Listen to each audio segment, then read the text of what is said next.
علماء کرام، حفاظ کرام، محترم سامعین اعظام، السلام علیکم ورحمۃ اللہ تعالی وبرکاتہ۔ الحمد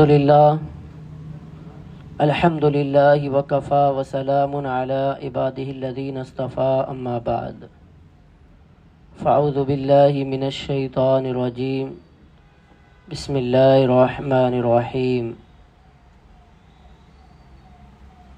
ان اللہ مع الصابرین، صدق اللہ العظیم۔ انتہائی عقیدت و احترام کے ساتھ اپنے آقا و مولا گنبد خضرا کے مکین حضور رحمت عالم سید عالم نور مجسم شفیع امم فخر آدم و بنی آدم نبی مکرم رسول محتشم ارواحنا فدا حضور احمد مجتبی محمد مصطفیٰ صلی اللہ تعالی علیہ وسلم کے دربار اقدس و اطہر میں محبتوں کے ساتھ درود پاک کا نذرانہ پیش کریں۔ اللہم صلی علی سیدنا مولانا محمد وبارک وسلم صلاۃ و سلام علیک یا رسول اللہ وسلم علیک یا حبیب اللہ۔ سید الشہداء امام عالی مقام تاجدار کربلا امام حسین رضی اللہ تعالی عنہ کی بارگاہ میں 3-4 اشعار ترنم کے ساتھ سنانے کی سعادتیں حاصل کرنا چاہتا ہوں۔ تمام حضرات ہو سکے تو مل کر ساتھ پڑھیں، انشاءاللہ بڑا لطف آئے گا۔ یہ دل بھی حسینی ہے، یہ جاں بھی حسینی ہے، یہ دل بھی حسینی ہے، یہ جاں بھی حسینی ہے، یہ دل بھی حسینی ہے، یہ جاں بھی حسینی ہے، یہ جاں بھی حسینی ہے۔ صد شکر کے اپنا تو ایمان بھی حسینی ہے، صد شکر کے اپنا تو ایمان بھی حسین۔ تو مانے یا نہ مانے پر اپنا عقیدہ ہے، پر اپنا عقیدہ ہے، ہر قاری کے ہونٹوں پر قرآن بھی حسینی ہے، ہر قاری کے ہونٹوں پر قرآن بھی حسینی ہے۔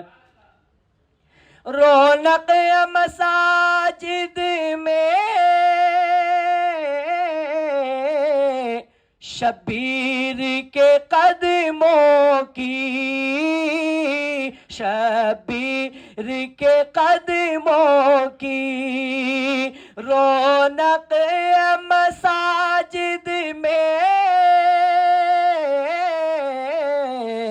شبیر کے قدموں کی منبر بھی حسینی ہے، اور اذان بھی حسینی ہے، منبر بھی حسینی ہے، اور اذان بھی حسینی ہے۔ گرنے نہیں دیتے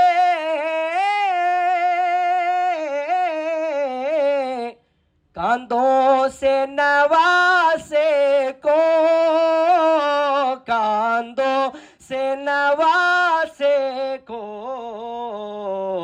کیا خوب کے نبیوں کا سلطان بے حسین، اے کیا خوب کے نبیوں کا سلطان بے حسینی ہے، یہ سب پڑھے مل کر، یہ دل بے حسینی ہے، یہ جان بے حسینی ہے، صد شکر کے اپنا تو ایمان بے حسینی ہے۔ درود پاک پڑھیں، اللہم صلی علی سیدنا مولانا محمد مبارک وسلم، صلاۃ و سلام علیک یا رسول اللہ وسلم علیک یا حبیب اللہ۔ کل کی مجلس میں آپ نے امام حسین رضی اللہ تعالیٰ عنہ کی طرف سے بھیجے گئے آپ کے برادر اور آپ کے نمائندہ حضرت سیدنا امام مسلم بن عقیل رضی اللہ تعالیٰ عنہ اور آپ کے دونوں شہزادوں کی شہادت کے بارے میں کل آپ نے سنا تھا۔ آج انشاءاللہ آپ سید الشہداء تاجدار کربلا امام حسین رضی اللہ تعالیٰ عنہ کی مکہ معظمہ سے روانگی اور پھر کربلا پر قیامت صغریٰ کا وہ ایک منظر آپ سماعت کریں گے۔ یوں تو کربلا کا یہ پورا واقعہ معرکہ کربلا بہت ہی طویل ہے، جسے ایک چھوٹی سی مجلس کے اندر سنا دینا اور سن لینا یہ ممکن نہیں ہے، لیکن جتنا ہو سکے گا انشاءاللہ میں سنانے کی کوشش کروں گا اور ہم سب اس پر عمل کی کوشش کریں گے۔ 3 ذی الحجہ سن ہجری 60 کے اندر امام عالی مقام سید الشہداء امام حسین رضی اللہ تعالیٰ عنہ نے اپنا رخت سفر باندھ لیا۔ یہ وہ دن تھا جب کوفہ کی سرزمین پر امام مسلم رضی اللہ تعالیٰ عنہ کو شہید کیا جا رہا تھا۔ ادھر امام مسلم کی شہادت ہو رہی ہے اور ادھر جو ہے سید الشہداء امام عالی مقام رضی اللہ تعالیٰ عنہ کی روانگی ہو رہی ہے۔ 3 ذی الحجہ کو سن ہجری 60 کے اندر آپ روانہ ہوئے۔ کل 82 افراد آپ کے ساتھ میں تھے اور 82 لوگوں کا یہ چھوٹا سا قافلہ مکہ شریف سے روانگی کی تیاریاں کر رہا ہے۔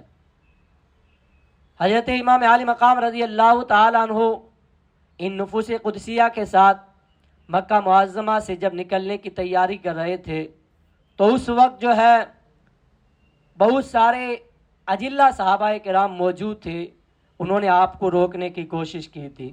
حضرت عبداللہ ابن زبیر ہیں، حضرت عبداللہ ابن عمر ہیں، حضرت جابر ہیں، حضرت واقد لیثی ہیں رضوان اللہ تعالی علیہ مجمعین۔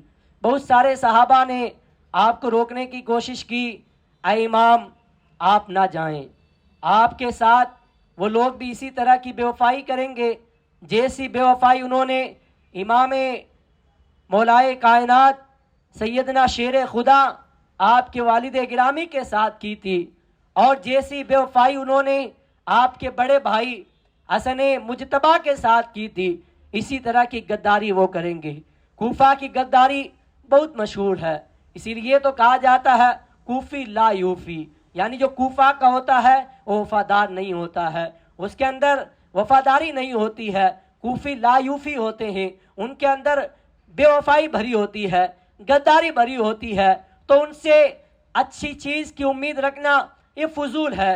بہت لوگوں نے روکنے کی کوشش کی، میرے امام کا جواب ایک ہی تھا کہ لن یصیبنا الا ما کتب اللہ لنا، ہمیں وہ مصیبت نہیں پہنچ سکتی جو اللہ تعالیٰ نے ہمارے مقدر میں نہ لکھی ہے، ہم کو تو اتنی ہی مصیبت پہنچتی ہے جتنی اللہ نے لکھ دی ہے۔ یعنی اس کا مطلب یہ تھا کہ اگر اللہ رب العزت نے میری شہادت لکھ دی ہے تو مجھے اس شہادت سے کوئی نہیں روک سکتا، اور اگر اللہ تعالیٰ نے مجھے امیر بنانا لکھ دیا ہے تو میرے ہاتھ پر ان لوگوں کو بیعت کرنے سے کوئی نہیں روک سکتا۔ ان کا یہ تقدیر پر ایمان تھا، یہ اللہ کے حکم پر ایمان تھا، یہ امام علی مقام رضی اللہ تعالیٰ عنہ کا ایمان اور ایقان دیکھیں اور ان کا عقیدہ دیکھیں، ان کا اتنا پختہ یقین تھا کہ اگر اللہ تعالیٰ نے جو ہمارے مقدر میں لکھ دیا ہے اس کو ہونے سے کوئی نہیں ٹال سکتا، وہ ہو کر رہے گا، اور وہی ہوا جو اللہ تعالیٰ نے لکھ دیا تھا۔ حالانکہ امام علی مقام جانتے تھے کہ میرے ساتھ کیا ہونے والا ہے، لیکن اگر میرے امام نہ جاتے، مکہ میں رہ جاتے، یزیدیوں کے بلانے پر نہ جاتے، کوفیوں کے بلانے پر نہ جاتے، تو کل قیامت کے دن ان کے پاس ایک آپشن ہو جاتا، ان کے پاس ایک موقع ہو جاتا کہ ہم نے تو امام کو بلایا تھا لیکن وہ ہمارے پاس نہ آئے، تو مجبور ہو کر ہمیں یزید کو اپنا امیر بنانا پڑا، یزید کو خلیفہ بنانا پڑا۔ میرے امام اسی موقع کو اور اسی آپشن کو ختم کرنے کے لیے، اتمام حجت کے لیے کوفہ کی سرزمین کے لیے روانہ ہو رہے تھے۔ امام علی مقام رضی اللہ تعالیٰ عنہ 3 تاریخ کو سن ہجری 60 کے اندر 3 ذی الحجہ کو مکہ شریف سے روانہ ہوئے۔ 82 لوگوں کا یہ چھوٹا سا قافلہ ہے جس کے اندر عورتیں بھی ہیں، بوڑھے بھی ہیں، بچے بھی ہیں، اور زیادہ لڑائی کا ساز و سامان بھی نہیں ہے۔ لڑائی کا سامان تو وہ لے کر جائے جو لڑائی کرنے کے لیے جاتا ہو۔ میرے امام جنگ کرنے کے لیے نہیں جا رہے تھے، میرے امام لڑائی کرنے کے لیے نہیں جا رہے تھے، بلکہ امام تو ان کی وہ جو کوفہ کے لوگ انہیں بلا رہے تھے اپنا امام بنانے کے لیے، اپنا خلیفہ بنانے کے لیے، اپنا امیر بنانے کے لیے۔ میرے امام اس مقصد سے جا رہے تھے تاکہ نانا کا دین محفوظ رہ جائے، شریعت کی بقا کے لیے جا رہے تھے، اسلام کے تحفظ کے لیے جا رہے تھے۔ امام علی مقام رضی اللہ تعالیٰ عنہ مکہ شریف سے روانہ ہو گئے۔ اب آپ چلتے گئے یہاں تک کہ ایک مقام پر آپ پہنچے، جس مقام پر آپ نے دیکھا کہ آپ نے جہاں پر اپنا خیمہ لگایا ہے اسی خیمے سے تھوڑی دور کے فاصلے پر ایک خیمہ اور لگا ہوا ہے۔ آپ نے پوچھا کہ جاؤ پتہ لگاؤ اس خیمے کے اندر کون رہتا ہے، تو جانے سے پتہ لگا کہ اس خیمے کے اندر زہیر نامی ایک شخص رہتے ہیں۔ امام علی مقام رضی اللہ تعالیٰ عنہ نے زہیر بن قیس رضی اللہ تعالیٰ عنہ کو بلایا۔ حالانکہ اس وقت ان کا جو معاملہ تھا، ان کا جو تصور تھا وہ یہ تھا کہ وہ اہل بیت سے محبت نہیں کرنے والے تھے، ان کے دلوں کے اندر محبت اہل بیت نہیں تھی۔ انہوں نے پہلے تو انکار کیا کہ میں امام حسین سے ملنے کے لیے نہیں جاؤں گا، لیکن ان کی بیوی نے انہیں یہ تانا دیا، وارے کیا ہی غضب ہے کہ تمہیں ایک فرزند رسول بلا رہا ہے، رسول کا نواسہ بلا رہا ہے اور تم انکار کر رہے ہو، کیسے مومن ہو، کیسے مسلمان ہو۔ جب انہوں نے اپنی بیوی کی یہ باتیں سنی تو ان پر ایک تاثر گیا اور پھر وہ امام کی بارگاہ میں گئے، امام علی مقام کی بارگاہ میں گئے۔ امام حسین رضی اللہ تعالیٰ عنہ نے ان سے ملاقات کی۔ ملاقات کے بعد جب واپس وہ اپنے خیمے میں آئے، آ کر انہوں نے سب سے پہلا کام یہ کیا، اپنی بیوی کو طلاق دے دی۔ طلاق دینے کے بعد اپنا جتنا ساز و سامان تھا وہ امام حسین کی بارگاہ میں بھیج دیا اور لوگوں سے کہا، اپنی بیوی سے کہا کہ تم اپنے بھائی کے ساتھ اپنے میکے چلے جاؤ، اپنی ماں کے گھر چلے جاؤ، اور اپنے لوگوں سے کہا کہ جو میرے ساتھ رہنا چاہتا ہے وہ میرے ساتھ آ جائے، اور جو مجھے چھوڑنا چاہتا ہے وہ آخری بار مجھے دیکھ لے، اس کے بعد میری اور اس کی ملاقات نہیں ہونے والی ہے۔ لوگوں نے پوچھا کیا ہو گیا، تو حضرت زہیر بن قیس رحمت اللہ علیہ ابھی تک ان کے دلوں کے اندر اہل بیت کی محبت نہیں تھی، لیکن امام کا چہرہ دیکھا تو محبت اہل بیت یاد آ گئی، اہل بیت کی محبت ان کے دلوں کے اندر پیدا ہو گئی۔ امام حضرت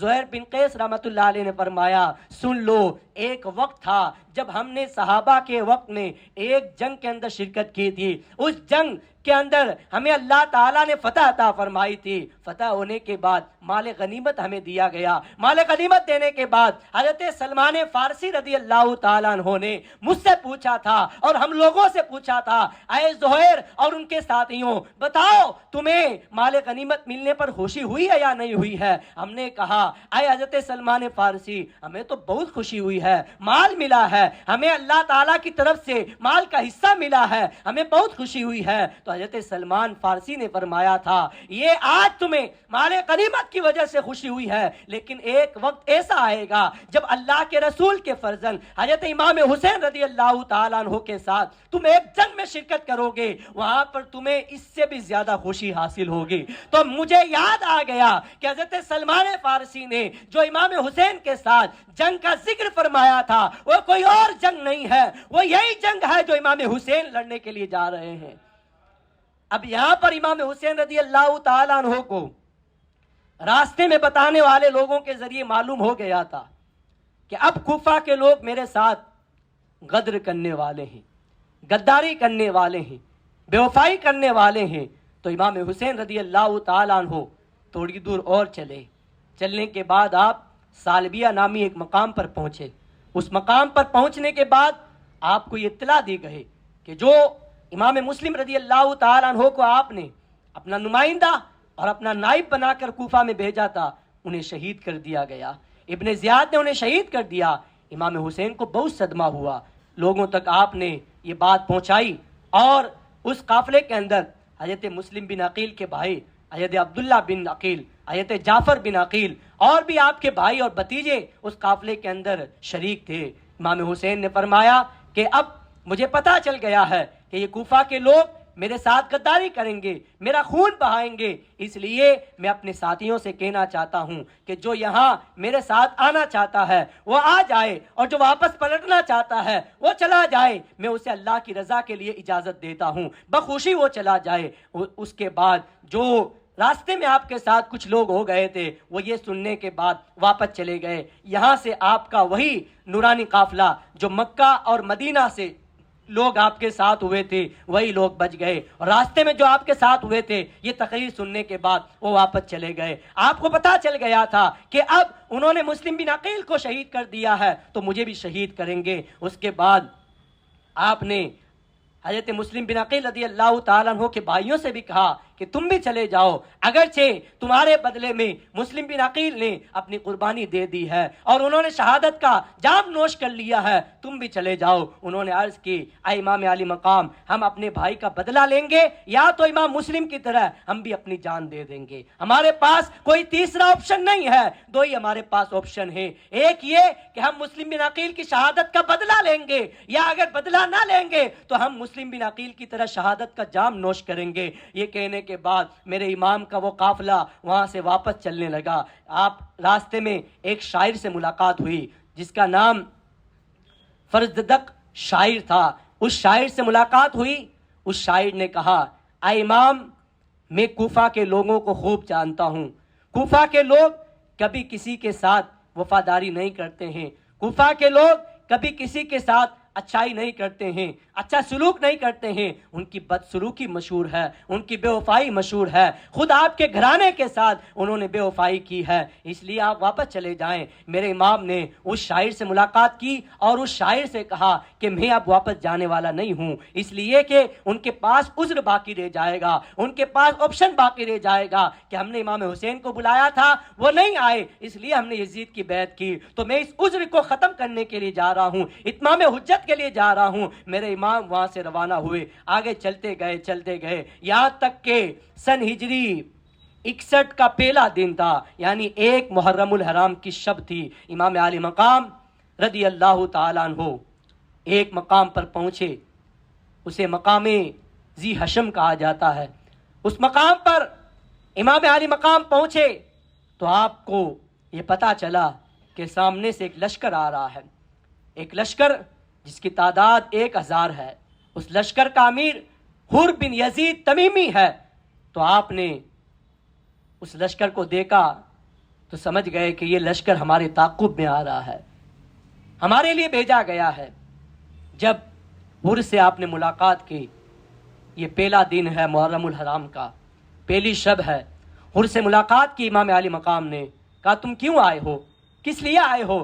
حر نے کہا کہ مجھے 1000 کا لشکر دے کر ابن زیاد نے بھیجا ہے، اور اس نے یہ کہا ہے کہ راستے میں تم امام حسین جہاں تمہیں ملے وہیں پر ان کے لشکر کو روک دینا، اور وہیں پر ایک چٹیل میدان کی طرف، چٹیل میدان کے اندر ان کا خیمہ اور ان کا پڑاؤ لگا دینا، ان کو وہاں سے نہ آگے جانے دینا نہ پیچھے جانے دینا، ان کے ساتھ لڑائی مت کرنا لیکن ان کو آگے پیچھے بھی نہ جانے دینا۔ 1000 کا لشکر اور ادھر 82 افراد کا، 82 نفوس قدسیہ کا ایک چھوٹا سا قافلہ ہے، ادھر 1000 کا لشکر ہے۔ حر نے جو ہے آپ کا محاصرہ کر لیا، آپ کے قافلے کو گھیر لیا، اب قافلہ نہ آگے جا رہا ہے نہ پیچھے جا رہا ہے۔ آپ نے حر سے ملاقات کی اور نرم انداز سے اس کو جو ہے سمجھانے کی کوشش کی، لیکن حر کے دل کے اندر بھی دنیا کی جو دنیا کا مال و دولت تھا اس کا لالچ بیٹا ہوا تھا، دنیا کی لالچ اس کے دل کے اندر گھر کی ہوئی تھی۔ حر نے کہا میں کوئی اور کام نہیں کروں گا، نہ ہی آپ کے ساتھ قتل و غارت گری کروں گا،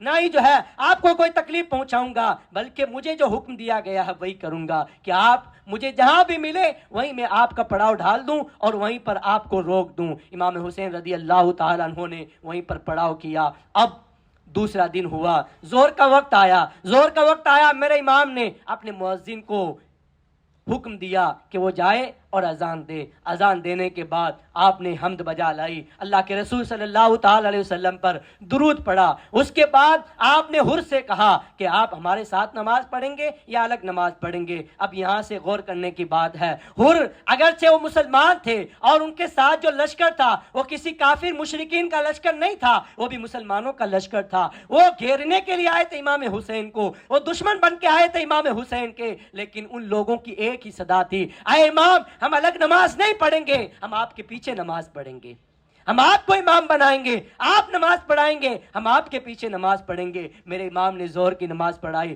پورے 1000 کے لشکر نے امام کی اقتداء میں نماز پڑھی۔ اس کے بعد عصر کا وقت آیا، عصر کی نماز بھی حر کے تمام لشکر نے امام حسین کے پیچھے پڑھی۔ عصر کے بعد آپ نے اپنے قافلے والوں کو خبردار کر دیا کہ اب آج رات میں ہم یہاں سے کوچ کر جائیں گے، یہاں سے دوسری جگہ چلے جائیں گے۔ حر نے آپ کو جانے کی ہر ممکن کوشش کی کہ آپ یہاں سے نہ جانے پائیں، آپ کو روکنے کی کوششیں کرتا رہا۔ میرے امام نے رات کو حر سے ایک اکیلے میں ملاقات کی اور فرمایا کہ تو اس قدر مجھ پر ظلم و ستم کرنے کے لیے آیا ہے، مجھے گھیرنے کے لیے آیا ہے، مجھے روکنے کے لیے آیا ہے، تو جانتا نہیں میں کون ہوں؟ میں رسول اللہ کا نواسا ہوں، فاطمہ کا بیٹا ہوں، علی بن ابی طالب کا لخت جگر ہوں، حسن مجتبیٰ کا بھائی ہوں، جنتی جوانوں کا سردار ہوں، اہل بیت کا شہزادہ ہوں، تو مجھے جانتا نہیں ہے میں کون ہوں؟ حر نے کہا میں سب جانتا ہوں، میں آپ کی قدر کرتا ہوں، آپ کا احترام کرتا ہوں، لیکن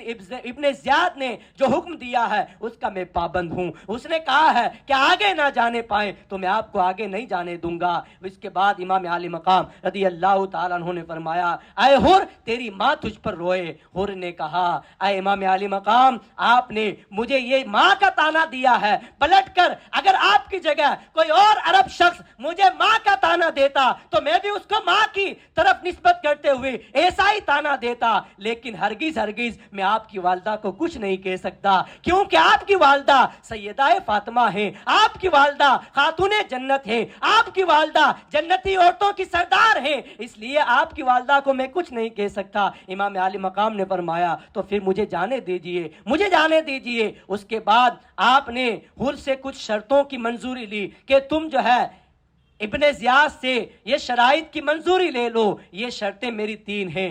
آپ نے یہ شرطیں اس کو سنائی۔ پہلی شرط یہ ہے کہ میں جدھر سے آیا ہوں مجھے واپس جانے دیا جائے، یا تو میں مکہ چلا جاؤں یا مدینے چلے جاؤں۔ دوسرا یہ ہے کہ آپ میرا راستہ چھوڑ دیجئے تاکہ سرحد کے کسی مقام پر جا کر میں اپنی زندگی گزار لوں۔ تیسری میری شرط یہ ہے کہ مجھے یہاں سے سیدھا دمشق یزید کے پاس لے جایا جائے، تاکہ جس طرح حضرت امیر معاویہ کے ساتھ حضرت امام حسن مجتبیٰ نے صلح فرمائی تھی، اسی طرح کی ملاقات کر کے میں بھی اپنا معاملہ یزید کے ساتھ طے کر لوں گا۔ تو حر نے کہا ٹھیک ہے، یہ 3 شرائط لکھ کر میں ابن زیاد کے پاس بھیج دیتا ہوں۔ اس نے خط لکھا ابن زیاد کو۔ ابن زیاد کے پاس جب خط پہنچا تو ابن زیاد نے کہا کہ ٹھیک ہے میں ایک لشکر بھیجتا ہوں اور اس لشکر کی جو ہے سرکردگی کے اندر امام حسین کی باتوں کو مان لیا جائے گا۔ شروع میں تو ابن زیاد نے یہی کہا کہ ٹھیک ہے ان باتوں کو تسلیم کر لوں گا۔ اس کے بعد ایک ایسا مقام آیا کہ اس وقت جب یہ حر نے امام علی مقام کا راستہ روکا تھا، اس وقت ایران میں ایک فوج نے بغاوت کر دی تھی، تو اس کی فوج کی بغاوت کے مقابلے کے لیے ابن سعد، جس کا نام کل میں نے آپ کو بتایا تھا، عمر ابن سعد، جو صحابی رسول حضرت سعد ابن ابی وقاص رضی اللہ تعالیٰ عنہ کا بیٹا ہے، جو عشرۂ مبشرہ میں سے ہیں، جن کے بارے میں سرکار نے فرمایا 7 تیر برساتے جاؤ تم پر میرے ماں باپ قربان ہو، ان سعد ابن ابی وقاص جنتی صحابی کا بیٹا بدبخت نکل گیا۔ ابن سعد کی سربراہی کے اندر 4000 کا لشکر ابن زیاد نے ایران بھیجا تھا، وہ تھوڑی سی دور گیا تھا، ابن زیاد نے اس کو حکم دیا کہ ایران والوں کو بعد میں سنبھالنا، پہلے حسین ابن علی کو سنبھال لو۔ اور ہر وہاں جا کر پتہ نہیں کیسی کیسی باتیں کر رہا ہے، جا کر اس کا لشکر سنبھال لو، اور یہ لشکر ابھی 1000 کا ہے، تمہارے پاس جو 4000 کا لشکر ہے اس کو بھی اسی کے ساتھ ملا دو۔ یوں تھوڑے تھوڑے لشکر ملا کر یہاں تک کہ 9 محرم الحرام تک 22,000 کا لشکر جرار بن گیا۔ کبھی 1000 کا لشکر آتا ہے، کبھی 5000 کا آتا ہے، کبھی 10,000 کا آتا ہے، کیونکہ ابن زیاد جانتا تھا اگرچہ یہ لوگ 82 نفوس قدسیہ پر مشتمل ایک چھوٹا سا قافلہ ہے، لیکن یہ لوگ وہ ہیں جن کی رگوں کے اندر علی کا خون ہے، جن کی رگوں کے اندر رسول اللہ کا خون ہے، فاطمہ کا خون ہے۔ اکیلا ایک شخص اہل بیت نبوت کا چشم و چراغ 1000 یزیدیوں کے لیے کافی ہے۔ وہ جانتا تھا، اس لیے وہ گھبرایا ہوا تھا۔ اس نے سوچا اس وقت کوفہ اور اس کے اطراف میں جتنے لشکر ہیں سب کو امام حسین کے مقابلے میں جمع کر لیا جائے۔ اس کے بعد ابن سعد ہر کے پاس اپنا 4000 کا لشکر لے کے آیا۔ پہلے تو ہر نے ابن سعد سے بات کی، اور ہر جس کے ذہن و دماغ پر، جس کے دل پر امام حسین رضی اللہ تعالیٰ عنہ کا بیان اور آپ کی تقریر اور آپ کے الفاظ مبارکہ اثر کر رہے تھے، ابن سعد نے ان سے ملاقات کی۔ ابن سعد کو اس نے کہا، ابن سعد سے کہا ہر نے کہ معاملہ تو سلجھ رہا ہے، امام حسین نرم باتیں کر رہے ہیں، صلح کی بات کر رہے ہیں، وہ کہہ رہے ہیں کہ مجھے یزید کے پاس بھیج دیا جائے، تو کیوں نہ ہم امام حسین کو یزید کے پاس بھیج دیں۔ ابن سعد کو بھی باتیں اچھی لگیں کہ بات تو ٹھیک ہے، اس طرح تو قتل و غارت گری بھی نہیں ہوگی، اور بغیر جنگ کیے ہوئے ہی ہم جو ہے امام حسین اور یزید دونوں آپس میں صلح کر لیں گے۔ وہ بھی راضی ہو گیا۔ اس کے بعد ابن سعد نے ایک خط لکھا ابن زیاد کو کہ اس طرح کی باتیں امام حسین رضی اللہ تعالیٰ عنہ کی ہمارے پاس آئی ہیں۔ امام حسین جانتے تھے کہ ابن سعد کون ہے، یہ صحابی رسول کا بیٹا ہے، اس لیے آپ نے بھی اس کو سمجھایا، جس سے اس کے دل پر بہت گہرا اثر پڑا۔ اس کے بعد اس نے خط لکھا ابن زیاد کو، اور اس خط کے اندر یہ لکھا کہ اگر معاملہ باتوں سے سلجھ جاتا ہے تو پھر لڑائی کی کیا ضرورت ہے، معاملہ اگر صلح ہو جاتی ہے تو پھر جنگ کی کیا ضرورت ہے۔ اس کے بعد اس تحریر کا اتنا اثر ہوا کہ ابن زیاد کے پاس جب ابن سعد کا خط پہنچا تو ابن زیاد نے جب خط پڑھا وہ بھی خوش ہو گیا۔ ابن زیاد حالانکہ بڑائی جابر بڑا ہی خطرناک قسم کا آدمی تھا، اس کے دل کے اندر رحم نام کی کوئی چیز نہیں تھی، اس کے دل کے اندر بالکل اس کا دل پتھر جیسا تھا، کبھی کسی پر مہربانی اور کسی پر رحم دلی نہیں کرتا تھا، لیکن امام حسین رضی اللہ تعالیٰ عنہ کے الفاظ مبارک کی اس کے دل پر بھی بہت گہری چوٹ لگی اور گہرا اثر ہوا۔ ابن زیاد نے کہا ٹھیک ہے، اب ابن سعد کو خط لکھنے والا تھا کہ تم امام حسین کو دمشق لے جاؤ، یزید کے پاس لے جاؤ۔ اتنے میں پاس میں ایک خبیث بیٹا تھا جس کا نام تھا شمر دل جوشن۔ یہ پورا معرکہ کربلا، امام حسین کی شہادت، اہل بیت نبوت کی شہادت، اور پورا معرکہ کربلا جو وجود میں آیا، اس کے اندر سب سے بڑا ہاتھ اسی خبیث کا تھا، شمر جس کا نام تھا، شمر دل جوشن۔ یہ پاس میں بیٹا تھا، کھڑا ہو گیا، کہا ابن زیاد تم کیسا حکم دے رہے ہو، کیسا فیصلہ کر رہے ہو؟ یہ کمزور لوگوں کا فیصلہ ہے کہ آئے ہوئے اپنے گھر پر آئے ہوئے حسین اور اس کے چھوٹے سے لشکر کو آپ واپس بھیج دو، ایسا ہرگز نہیں ہو سکتا۔ اگر آج قابو پا لیں تو ٹھیک ہے، اور ان سے ایک ہی شرط منوا لو کہ اگر ہمارے پاس اگر مگر کی کوئی اور صورت نہیں ہے، بلکہ ہمارے پاس ایک ہی شرط ہے، وہ شرط یہ ہے کہ حسین ابن علی یا تو یزید کو امیر المومنین مان لیں، ان کے ہاتھ پر بیعت کر لیں، یا پھر وہ لڑنے کے لیے تیار ہو جائیں، بس اس کے علاوہ کوئی اور بات نہ کریں۔ اور ابن سعد اس کے بارے میں تو میں نے سنا ہے کہ وہ رات بھر حسین ابن علی سے باتیں کرتا ہے۔ ابن زیاد کو اس شخص کا، مردود شخص کا جو یہ مشورہ تھا، یہ مشورہ پسند آیا۔ ابن زیاد نے کہا ٹھیک ہے، اب سعد کی جگہ تم جاؤ۔ شمر سے کہا اب ابن سعد کی جگہ تم جاؤ اور عمر ابن سعد سے کہو کہ میں نے تجھے باتیں کرنے کے لیے نہیں بھیجا ہے، میں نے تجھے صلح مشورہ کرنے کے لیے نہیں بھیجا ہے، بلکہ میں نے امام حسین کو گرفتار کرنے کے لیے بھیجا ہے، امام حسین کا راستہ روکنے کے لیے بھیجا ہے۔ اس کے بعد شمر کو کچھ لشکر دے کر ابن زیاد نے خط میں لکھا ابن سعد کو کہ اگر تو میری باتوں پر عمل کرتا ہے تو ٹھیک ہے، ورنہ یہ سارا لشکر میرے حوالے کر دے، اور جب لشکر تیرے حوالے ہو جائے تو عمر ابن سعد کو ختم کر دینا۔ اب شمر لشکر لے کر اور ابن زیاد کا خط لے کر حر اور عمر ابن سعد کے پاس آیا۔ اس نے کہا کہ اے عمر ابن سعد، کمزور دلوں والی باتیں نہ کرو، کمزوری والی باتیں نہ کرو، یا تو حسین سے کہو کہ وہ یزید کو امیر المومنین مان لے یا لڑنے کے لیے تیار ہو جائے۔ ابن سعد نے جب یہ سنا کہ یہ تو نواسہ رسول سے لڑنے کے لیے تیار ہو گئے، حر نے جب یہ سنا کہ یہ تو نواسہ رسول سے قتل و غارت گیری کرنے کے لیے تیار ہو گئے، تو ان لوگوں نے کہا کہ کیا حقیقت میں تم نواسہ رسول سے لڑو گے؟ کہا ہاں، اگر تم یہ چاہتے ہو کہ رے جو ایک ملک ہے ایران کے پاس میں اس کی حکومت تمہیں مل جائے تو ٹھیک ہے، امام حسین سے جنگ کرنے کے لیے اے عمر ابن سعد تم تیار ہو جاؤ، ورنہ رے کی حکومت بھی چھین لی جائے گی اور تمہیں قتل کر دیا جائے گا۔ اب دیکھ لیجئے، عمر ابن سعد نے کہا ٹھیک ہے، مجھے کچھ وقت کے لیے مہلت دے دیجئے، میں سوچتا ہوں، اس کے بعد جواب دیتا ہوں۔ سوچنے کے بعد جب اس نے ایک طرف جا کر کچھ سوچ وچار کیا، کچھ تفکر کیا، اس کے بعد وہ واپس آیا اور کہا شمر سے کہ ٹھیک ہے، میں حسین سے لڑنے کے لیے تیار ہوں۔ کیوں تیار ہوا؟ اس لیے کہ اس کے دل کے اندر رے کی حکومت کا لالچ بیٹا ہوا تھا، دنیاوی مال و دولت کا لالچ بیٹا ہوا تھا، سب دنیا کے کتے بنا ہوئے تھے، دنیا کا لالچ ان کے ذہن و دماغ پر بھوت بن کر سوار ہو گیا تھا، تو ان کے دلوں پر، ان کے ذہن و دماغ پر کسی کی بات کا کوئی اثر نہیں ہو رہا تھا۔ اب شمر بھی ان کے ساتھ ہے، ابن سعد بھی ان کے ساتھ ہے، حر بھی ان کے ساتھ ہے، اور ہزاروں کا لشکر جرار ان کے ساتھ ہے 82 افراد کو روکنے کے لیے۔ اب میرے امام نے ایک شرط، ایک بات حر سے کی کہ اگر تم مجھے آگے نہیں جانے دیتے تو رات کے وقت میں مجھے دائیں بائیں کسی اور جگہ جانے دے دو۔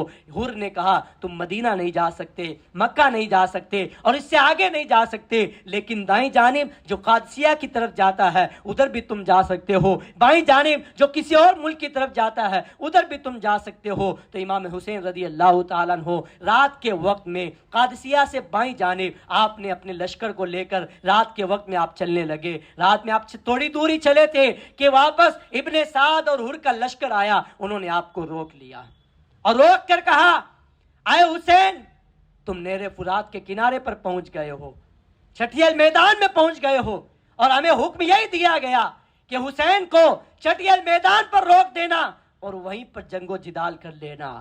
اب آپ یہاں سے ایک قدم بھی آگے نہیں جا سکتے۔ میرے امام نے پوچھا بتاؤ اس جگہ کا نام کیا ہے؟ لوگوں نے بتایا اس جگہ کا نام کربلا ہے۔ آپ فوراً اپنی سواری سے نیچے تشریف لائے اور فرمایا ہاذی کرب و بلائن، یہ وہ جگہ ہے جو کرب و بلا کی جگہ ہے، مصیبتوں کی جگہ ہے، پریشانیوں کی جگہ ہے، اور یہیں پر 10 محرم الحرام کے دن، عاشورہ کے دن مجھے اور میرے ساتھیوں کو سب کو شہید کیا جائے گا۔ امام عالی مقام نے اپنے قافلے کو وہیں پر اتارا، وہیں پر خیمہ گاڑ دیا گیا اور وہیں پر آپ کا پڑاؤ رہا۔ اس کے بعد یہ وہ تاریخ تھی 7 محرم الحرام کی، حالانکہ ہزاروں کا لشکر جرار سامنے ہے، 22,000 کا لشکر، اور سامنے امام علی مقام کا چھوٹا سا قافلہ ہے، جن کے پاس ان کے ساتھ 82 افراد کے اندر بچے بھی ہیں، عورتیں بھی ہیں، نوجوان بھی ہیں، بیمار بھی ہیں اور بوڑھے بھی ہیں، سب ہیں انہی 82 کے اندر، اور ان کے پاس لڑائی کا ساز و سامان بھی نہیں ہے۔ لڑائی کا ساز و سامان تو وہ لے کر آتا ہے جو لڑنے کی نیت سے آتا ہے۔ میرے امام لڑنے کی نیت سے نہیں نکلے تھے، لڑنے کے ارادے سے نہیں آئے تھے۔ سامنے 22,000 کا لشکر جرار ہے، ہر ایک کے پاس گھوڑے ہیں، ہتھیار ہیں، تلواریں ہیں، نیزے ہیں، تیر ہیں، اچھے اچھے ہتھیار ہیں، اور ہر ایک کے پاس جو ہے اچھے اچھے پہننے کے لیے ان کے پاس اچھے اچھے کپڑے بھی ہیں، ساز و سامان بھی ہے، جنگی ہتھیار سے لیس ہو کر وہ میدان کے اندر آئے تھے۔ اب بتاؤ مقابلہ کیا ہوگا؟ کوئی مقابلہ ہی نہیں ہے. یہاں 82 افراد ہیں، وہاں پر 10 گنا نہیں 100 گنا زیادہ افراد ہیں. ان کے پاس ہتھیار بھی ہیں اور وہ حکومت کی جانب سے بھیجے گئے ہیں جو لڑنے کے لیے آئے ہیں، اور ادھر جو قافلہ ہے وہ لڑنے کے لیے نہیں آیا ہے. 7 محرم الحرام کو حالانکہ ابن زیاد کا بھیجا ہوا لشکر 22,000 پر مشتمل تھا، اس کے باوجود بھی اسے ابھی اس 22,000 پر بھروسہ نہیں تھا، کیونکہ وہ جانتا تھا سامنے شیر خدا کے پوتے ہیں، سامنے شیر خدا کے نواسے ہیں، شیر خدا کے بیٹے ہیں. اس لیے اب ایک اور مصیبت کھڑی کرنے کے لیے 7 محرم الحرام کو اس نے نہر فرات کا پانی بند کرنے کا حکم دیا کہ جو جہاں پر امام حسین کا پڑاؤ ہے اسی میدان کے قریب میں ایک نہر ہے نہر فرات، اس نہر فرات پر تم پیرا لگا دو، سخت پیرا. اس نہر فرات کا پانی کربلا اور اس کے اطراف کے جانور پئیں، کتے پئیں، خنزیر پئیں، ہر جانور پی سکتا ہے، لیکن امام حسین کے خیمے تک ایک بوند بھی نہیں پہنچ سکتی. اتنا ظلم شاید ہی کسی نے کیا ہوگا، اتنی جفا شاید ہی کسی نے کی ہوگی. آسمان نے یہ منظر دیکھا، اس زمین نے یہ منظر دیکھا، سورج و چاند نے یہ منظر دیکھا کہ نواسہ رسول کو 3 دن کا بھوکا پیاسا میدان کربلا میں کاٹا جا رہا ہے، شہید کیا جا رہا ہے، اور چھوٹے چھوٹے بچوں پر بھی رحم نہیں کیا گیا. 3 دن پہلے ہی 7 محرم کو ابن سعد کے حکم پر 500 ہتھیار سے لیس لوگوں نے نہر فرات کا گھیراؤ کر لیا، محاصرہ کر لیا. ایک شخص آ کر یہاں سے ایک بوند پانی بھی نہیں لے جا سکتا. جانور پئیں تو پئیں، لیکن امام حسین کے خیمے تک پانی نہیں پہنچ سکتا. اتنا ظلم ان یزیدیوں نے کیا ہے. اب امام علی مقام رضی اللہ تعالیٰ عنہ اور آپ کے ساتھی سب سمجھ گئے. اب رات کا وقت آیا، امام علی مقام رضی اللہ تعالیٰ عنہ نے اپنے ساتھیوں کے درمیان تقریر فرمائی، اپنے ساتھیوں سے اپنے خیمے کے اندر، اور فرمایا کہ اگر یہ یزیدی کسی کے خون کے پیاسے ہیں اور کسی کا خون بہانا پسند کرتے ہیں تو یہ میرا خون چاہتے ہیں. اگر یہ مجھے شہید کر دیں گے تم سے انہیں کوئی سروکار نہیں ہے، تمہیں چھوڑ دیں گے، اور میں تمہیں اللہ کی رضا کے لیے اجازت دیتا ہوں کہ رات کا سناٹا چھایا ہوا ہے، رات کے سناٹے کے اندر تمہیں کوئی دیکھنے والا نہیں ہے، اگر کوئی جانا چاہتا ہے یہاں سے واپس چلا جائے. بڑے بڑے آپ کے عاشق اور بڑے بڑے اہل بیت نبوت ہاشمی گھرانہ کے نوجوان، حضرت مسلم بن عقیل کے بھائی اور آپ کے شہزادے، آپ کے بھتیجے، آپ کے بھانجے، سب نے ایک زبان ہو کر کہا، اے امام، اللہ ہمیں ایسا دن دیکھنا نصیب نہ کرے کہ آپ شہید ہو جائیں اور ہم زندہ رہیں.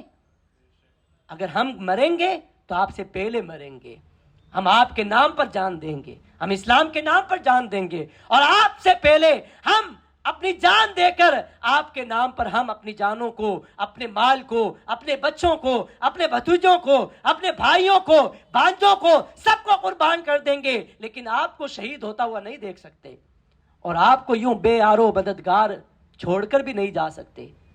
حضرت امام علی مقام رضی اللہ تعالیٰ عنہ نے اللہ کا شکر ادا کیا کہ اللہ تعالیٰ نے مجھے ایسے باوفا ساتھی عطا فرمائے ہیں، ایسے مجھے دوست عطا فرمائے، ایسے بھانجے اور بھتیجے عطا فرمائے، ایسے مجھے بھائی عطا فرمائے جو میری ایک آواز پر لبیک کرنے کے لیے تیار ہیں. اب امام علی مقام رضی اللہ تعالیٰ عنہ 7 محرم، 8 محرم، 9 محرم کا دن آیا. جب 9 محرم کی رات آئی، امام علی مقام رضی اللہ تعالیٰ عنہ اس رات سے پہلے اپنے خیمے پر ٹیک لگا کر آرام فرما رہے تھے کہ نیند آ گئی. اب ادھر سے جنگ کا نقارہ بجا دیا گیا، جنگ کا نقارہ بج گیا 9 محرم الحرام کو. اب آپ کی آنکھ لگ گئی. حضرت زینب رضی اللہ تعالی عنہا جو آپ کی بہن ہیں، وہ آپ کے ساتھ تھیں، وہ آئیں، امام حسین کو جگایا اور کہا، بھائی دیکھو کیسا یہ شور و گل ہے، لوگ جنگ کے لیے تیار ہیں، یہ حملے کا کیا وقت ہے؟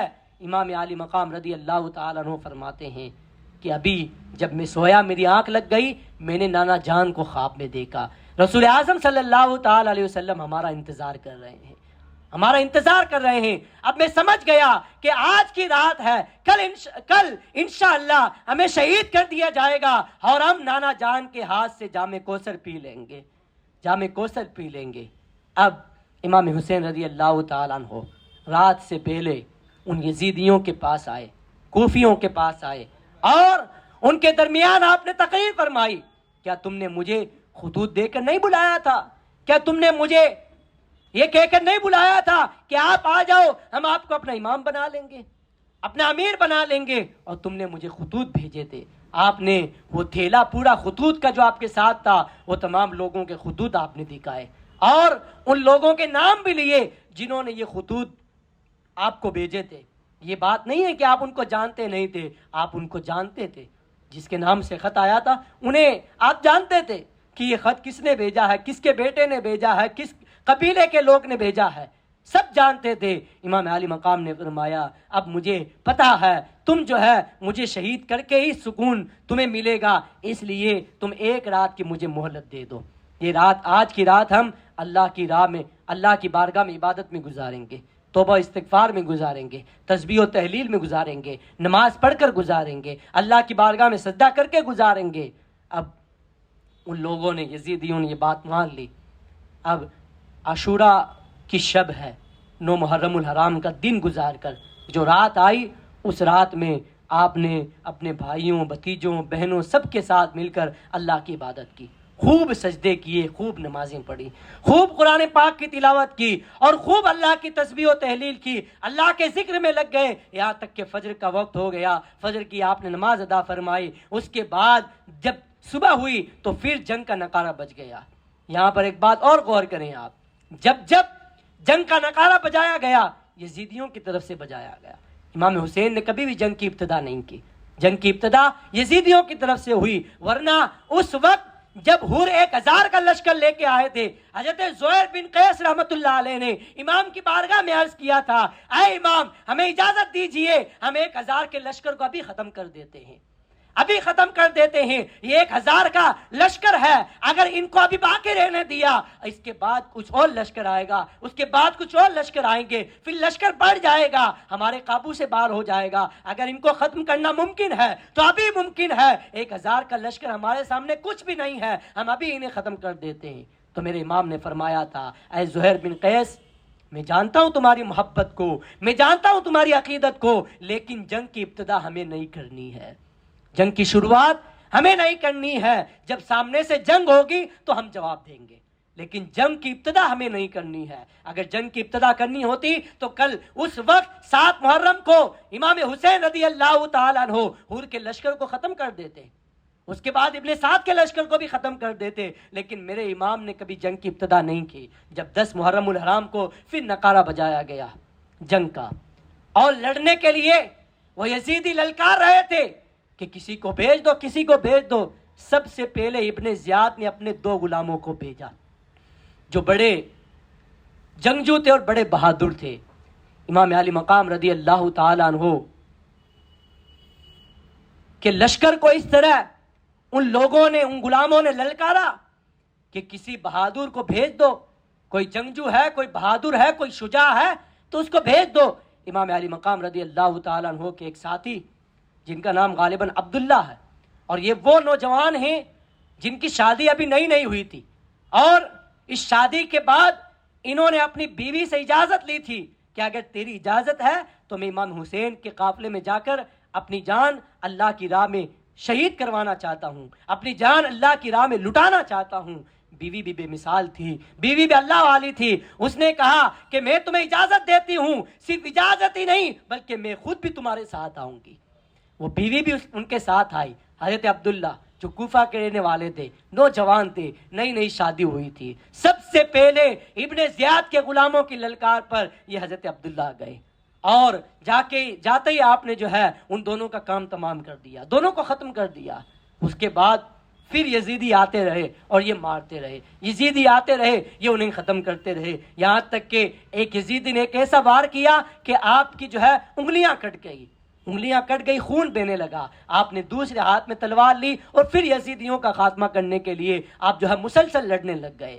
اس کے بعد خیمے کے دروازے پر بیٹھ کر ان کی وہی بیوی، وہی زوجہ جس نے کہا تھا کہ امام حسین کے قافلے کا ساتھ دینے کے لیے اور ان کے دشمنوں سے لڑنے کے لیے میں بھی آپ کے ساتھ آؤں گی، یہ بیوی خوب جو ہے اپنے شوہر کو جوش دلا رہی ہے کہ لڑو یہاں تک کہ شہید ہو جاؤ، لڑو یہاں تک کہ امام حسین کے نام پر شہید ہو جاؤ، بلکہ خود بھی خیمے کا جو گاڑنے کا ایک جو ہے وہ سریا ہوتا ہے وہ لے کر وہ بھی چلی، اور اس نے کہا تم اکیلے نہیں لڑو گے، میں بھی لڑوں گی۔ انہوں نے بار بار اس کو سمجھانے کی کوشش کی کہ عورتیں میدان میں لڑتی نہیں ہیں۔ اس کے بعد امام علی مقام رضی اللہ تعالیٰ عنہ نے آواز دی کہ اے محترمہ، تمہیں جو ہے اس کی اجازت نہیں ہے کہ تم جا کر مردوں سے لڑو، مردوں پر جہاد واجب ہے لیکن عورتوں پر جہاد فرض نہیں ہے، عورتیں واپس چلی آئیں اور وہ اپنے پردے کا اہتمام کریں، تم جو ہے اپنے شوہر کے لیے صبر و استقامت کی دعا کرتی رہو۔ میرے امام کے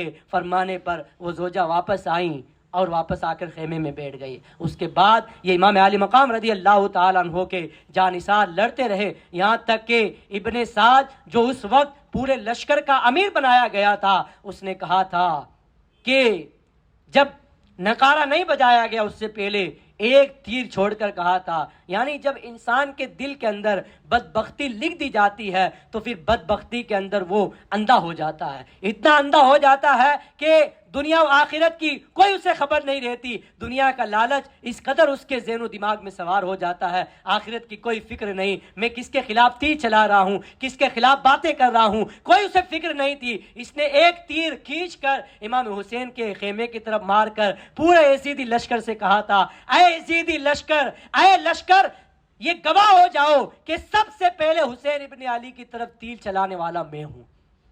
یہ کوئی فخر کی بات نہیں تھی، یہ کوئی تکبر اور ناز کرنے کی بات نہیں تھی، لیکن دنیا کا بھوت سوار ہو گیا تھا، دنیا کا لالچ سوار ہو گیا تھا، تو اس نے یہ کہا تھا۔ اب ابن سعد نے یہ کہا کہ اگر ایک ایک کے مقابلے میں اس طرح میرا لشکر جاتا رہے گا تو مجھے ڈر ہے کہ ختم ہو جائے گا، اس لیے اس نے اپنے لشکر کو حکم دیا کہ ایک بارگی اس پر حملہ کر دو۔ اس کے بعد ان لوگوں نے حملہ کیا اور یہ امام حسین کا جانثار اپنی جان کو اللہ کی راہ میں امام حسین کے نام پر قربان کر گیا۔ انا للہ و انا الیہ راجعون۔ یہ امام علی مقام رضی اللہ تعالیٰ عنہ جب یہ جنگ کی ابتدا ہوئی اور اس طرح شہادتیں ہونے لگیں اور اس طرح حقیقت میں جنگ شروع ہو گئی تو حر بن یزید، ان کا نام بھی تاریخ میں لکھا جائے گا اور آج تک تاریخ ہمیں بتا رہی ہے، انشاءاللہ قیامت تک تاریخ انہیں زندہ رکھے گی۔ یہی حر بن یزید تمیمی ہیں کہ انہوں نے 1 محرم کو امام علی مقام کا قافلہ روکا تھا اور 7 محرم کو امام حسین کا پانی بند کرنے کے لیے لشکر، انہی کے لشکر سے لوگ گئے تھے، لیکن یہ حر جن کے دلوں کے اندر ابھی بھی اہل بیت کی محبت تھی، اس کے دل کے اندر ابھی بھی اہل بیت کی محبت تھی، تو حر بن یزید نے کہا کہ حقیقت میں یہ تو لڑائی ہو گئی، مجھے خبر نہیں تھی۔ ایک شخص نے حر سے پوچھا، اے حر، تم اس طرح کیوں کہاں پر آئے ہو؟ حالانکہ مجھے اگر کوئی پوچھتا کہ کوفہ میں لڑنے والا کون ہے، بہادر کون ہے، شجاع کون ہے، جنگجو کون ہے، تو میں تمہارے سوا کسی اور کا نام نہیں لیتا ہوں۔ میں کہتا ہوں اگر کوفہ کے اندر کوئی بہادر ہے تو حر بن یزید ہے، اگر کوفہ کے اندر کوئی شجاع ہے، کوئی جنگجو ہے، کوئی اگر بہادر و جرأت مند ہے تو حر ہے، تمہارے سوا میں کسی کا نام نہیں لیتا ہوں۔ لیکن آج میں دیکھتا ہوں کہ تم تھر تھر کانپ رہے ہو، لرز رہے ہو، گھبرا رہے ہو، کیا وجہ ہے؟ حر نے کہا میں دیکھ رہا ہوں، میری ایک طرف مجھے جنت نظر آ رہی ہے، ایک طرف مجھے جہنم نظر آ رہی ہے، میں ادھر جاتا ہوں میری جان بچ جاتی ہے، مجھے دنیا دے دی جاتی ہے، لیکن آخرت میں مجھے جہنم دی جائے گی۔ اور جب میں امام کے اس قافلے کو دیکھتا ہوں تو مجھے جنت نظر آتی ہے، حالانکہ میری دنیا ختم ہو جائے گی، مجھے شہید کر دیا جائے گا، لیکن آخرت میری بہتر ہو جائے گی۔ میں یہ دیکھ رہا ہوں۔ اب اسی شش و پنج میں تھے کہ آپ نے اپنے گھوڑے پر سوار ہو کر گھوڑے کو ایڑ لگائی، آپ کا گھوڑا سیدھا امام حسین کے خیمے کے پاس پہنچ گیا اور کہا میں نے جنت کو اختیار کر لیا ہے، میں نے جنت میں جانے کا فیصلہ کر لیا ہے۔ امام حسین کی بارگاہ میں آئے، معافی مانگی اور کہا امام مجھے معاف کر دیجئے، مجھے معلوم نہیں تھا کہ حقیقت میں یہ لوگ لڑائی پر اتر آئیں گے اور آپ کے شہید ہونے کے در پہ ہو جائیں گے، آپ کے خون کے پیاسے ہو جائیں گے۔ مجھے تو ابھی پتا چلا کہ حقیقت میں یہ تو آپ کا خون بہانے کے لیے تیار ہو گئے۔ میرے امام نے انہیں معاف فرما دیا۔ یہ گھرانہ تو کریموں کا گھرانہ ہے، کریموں کی بارگاہ ہے. اس گھرانے میں جو آتا ہے اس گھرانے سے اسے معاف کر دیا جاتا ہے، چاہے اس نے کتنے ہی بڑے خون کیے ہوں، کتنے ہی بڑے گناہ کیے ہوں، کتنی تکالیف پہنچائی ہوں، لیکن جب وہ معافی مانگنے کے لیے آتا ہے تو اس گھرانے کا بچہ بھی اسے معاف کر دیتا ہے. امام حسین نے فرمایا جاؤ میں تمہیں معاف کرتا ہوں. اب دوسرے ایک آپ کے جانثار جن کا نام حبیب تھا، وہ میدان میں آئے، اور میدان میں آنے کے بعد انہوں نے بھی لڑا اور کئی کوفیوں کو جو ہے قتل کر کے جہنم واصل کیا. اس کے بعد یہ کے بعد دیگرے آتے گئے، جانثار آتے گئے. یہاں پر ایک اور پوائنٹ کی بات میں آپ کو بتاؤں کہ جب تک آپ کے وہ ساتھی جو اہل بیت سے نہیں تھے، یعنی حر اور حبیب، زہیر بن قیس اور اس طرح کے حضرت عبداللہ، اس طرح کے جو اسماء ہمیں ملتے ہیں جو اہل بیت سے نہیں تھے، کسی اور خاندان سے تعلق رکھتے تھے، ان لوگوں نے اس وقت تک اہل بیت کے کسی نوجوان یا بچے یا بوڑھے کو جنگ کرنے کے لیے نہیں بھیجا جب تک وہ خود موجود تھے. انہوں نے کہا پہلے ہم اپنی جان کو ختم کریں گے، ہم اپنی جان کو اللہ کی راہ میں لٹائیں گے، ہم پہلے شہادت کا جام پئیں گے، اس کے بعد ہم اہل بیت کے کسی شہزادے کو جانے دیں گے. ہم اپنی آنکھوں کے سامنے کسی شہزادے کو قتل ہوتا ہوا نہیں دیکھ سکتے. تو یہ کہ بعد دیگرے سب جو ہے اپنی جانثاری کا حق ادا کر رہے ہیں.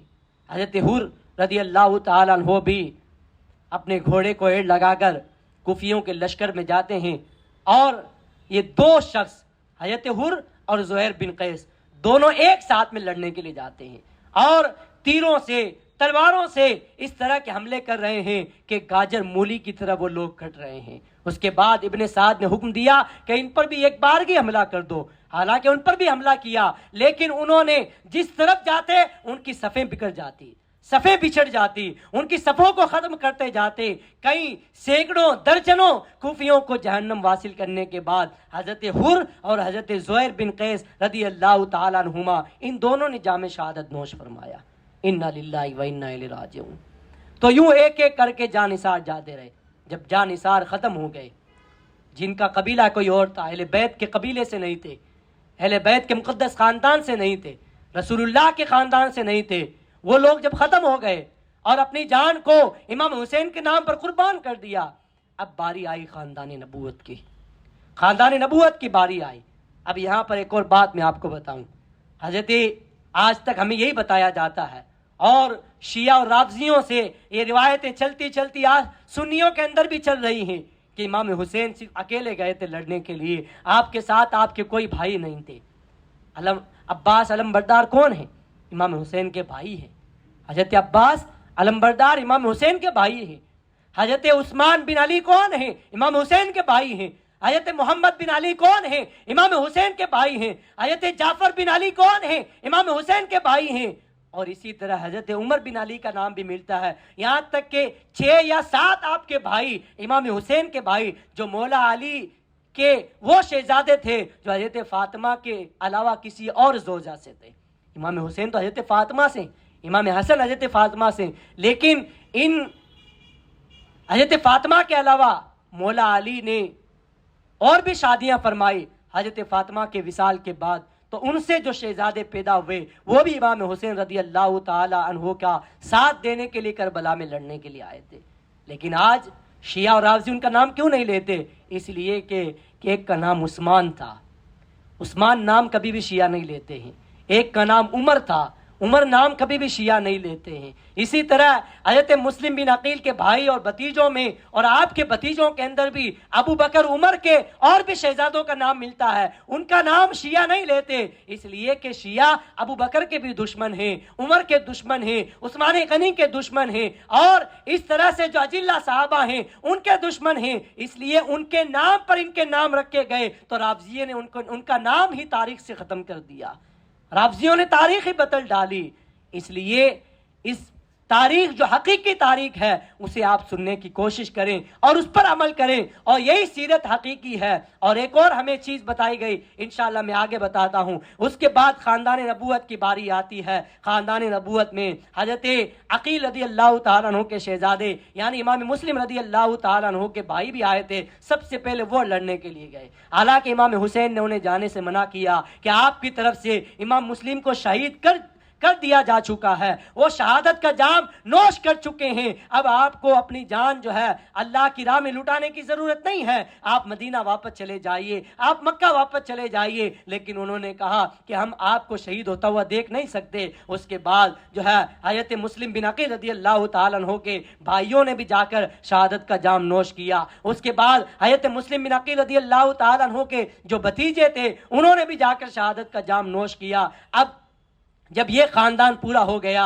تو اب حضرت امام حسین رضی اللہ تعالیٰ عنہ کے جو سگے بھائی تھے مولا علی رضی اللہ تعالیٰ عنہ سے باپ جائے بھائی، ان کے لڑنے کی باری آئی۔ کبھی حضرت جعفر بن علی جاتے ہیں، وہ بھی جو ہے کوفیوں کو کاٹ کاٹ کر جہنم واصل کرتے ہیں، اور اسی طرح حضرت محمد بن علی بھی جاتے ہیں، حضرت جعفر بن علی جاتے ہیں۔ اس کے بعد ایک وقت ایسا بھی آتا ہے کہ امام حسین رضی اللہ تعالیٰ عنہ کے سگے بیٹے، اس جنگ کے اندر آپ کے 3 سگے بیٹے آئے تھے۔ سب سے بڑے بیٹے امام اوسط امام زین العابدین رضی اللہ تعالیٰ عنہ، جن کی عمر 22 سال تھی، وہ بیمار تھے، بیماری کی حالت میں آئے تھے۔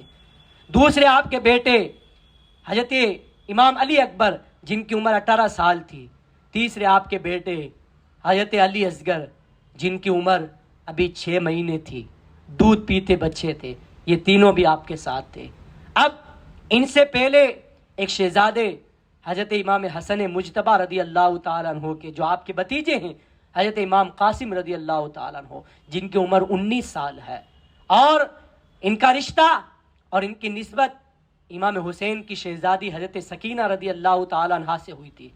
آج لوگ ایک روایت اور ہمیں یہ سناتے ہیں کہ کربلا کے اندر مہندی رچائی گئی، شادی رچائی گئی، قاسم کو دولہا بنایا گیا۔ یہ سب غلط ہے۔ شادی یا نکاح نہیں ہوا تھا، یہ صرف رشتہ ہوا تھا، منگنی ہوئی تھی، جو شادی بعد میں ہونے والی تھی، اور اس وقت شادی نہیں ہوئی تھی، اس وقت نکاح نہیں ہوا تھا۔ وہ تو کرب و بلا کا منظر تھا، وہ تو مصیبتوں کا منظر تھا، وہ تو پریشانیوں کا منظر تھا۔ وہاں شادی کا کیا تصور، وہاں نکاح کا کیا تصور۔ تو امام قاسم رضی اللہ تعالیٰ عنہ اپنے کندھے پر تلوار لٹکائے امام حسین کی بارگاہ میں آئے چچا جان مجھے اجازت دیجئے لڑنے کی، اب میں ان کوفیوں سے لڑنا چاہتا ہوں۔ بہت پہلے سے میں دیکھ رہا ہوں کہ آپ کے جان نثار اور ہمارے رشتہ دار اللہ کی راہ میں اپنی جانوں کو لٹا رہے ہیں، اب مجھے جانے دیجئے۔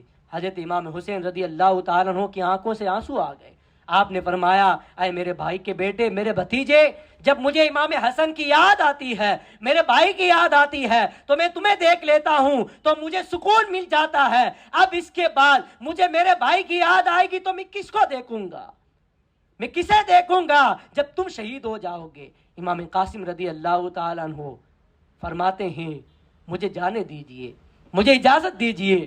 جب اصرار ہوا، خوب اصرار ہوا، تو امام حسین رضی اللہ تعالیٰ عنہ نے دعائیں دے کر آپ کو روانہ کر دیا۔ حضرت قاسم رضی اللہ تعالیٰ عنہ وہ شہسوار ہیں، 19 سال عمر ہے۔ آج 19 سال کے بچے کو معلوم ہی نہیں کہ نماز کے مسائل کیا ہیں۔ آج 19 سال کے نوجوان کو پتہ ہی نہیں قرآن پاک کس طرح پڑھا جاتا ہے۔ لیکن اس وقت دیکھ لیجئے یہ رسول اللہ صلی اللہ علیہ وسلم کے خاندان کے 19 سال کے نوجوان ہیں، ابھرتی ہوئی جوانی ہے، لیکن شہادت کا جذبہ دیکھیے، شہادت کا جذبہ ان کا دیکھیے کہ وہ لڑنے کے لیے اپنے چچا جان سے بار بار اصرار کر رہے ہیں، بضد ہو رہے ہیں۔ امام حسین رضی اللہ تعالیٰ عنہ نے نم آنکھوں کے ساتھ انہیں اجازت دی۔ امام قاسم رضی اللہ تعالیٰ عنہ میدان میں آئے اور للکارا کوفیوں کو، کون ہے جو میرا مقابلہ کرے گا؟ ابن سعد نے ارزق نامی جو بہت بڑا پہلوان تھا اس سے کہا جاؤ اس بچے سے لڑنے کے لیے۔ اس نے کہا کیا تم میری توہین کر رہے ہو، تم میری مذاق اڑا رہے ہو؟ ارے میں کوفے کا جانا مانا پہلوان ہوں، ایک بچے کا مقابلہ کیسے کروں گا؟ اگر میں نے اس بچے کو مار بھی دیا تو کوئی کہے گا کیا کمال ہے بچے کو مارنا، بچے کو ہی تو مارا ہے، کوئی نوجوان جو ہے جنگجو کو تھوڑی مارا ہے، اس لیے میں اس سے لڑنے نہیں جاؤں گا۔ ابن سعد نے کہا تو نے جانا ہی نہیں ہے کہ نوجوان کون ہے.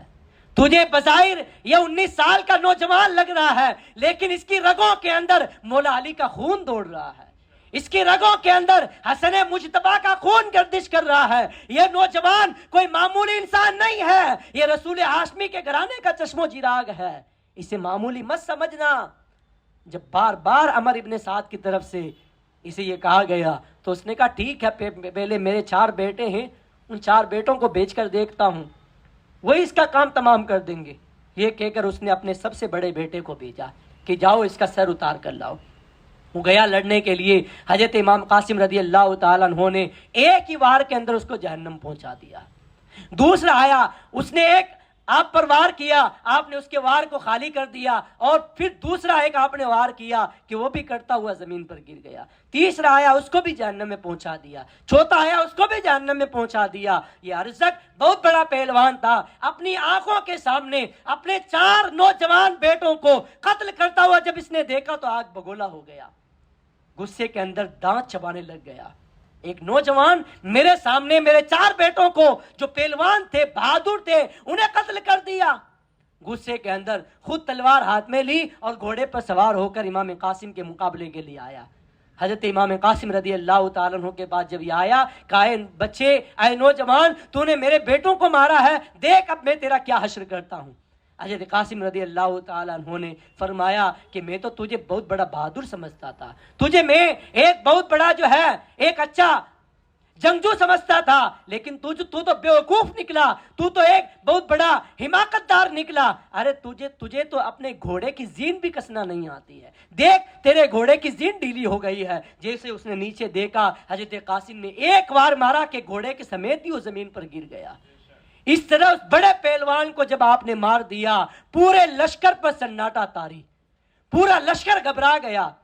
اب ابن سعد نے کہا تم نے دیکھ لیا کہ نوجوان کون ہے؟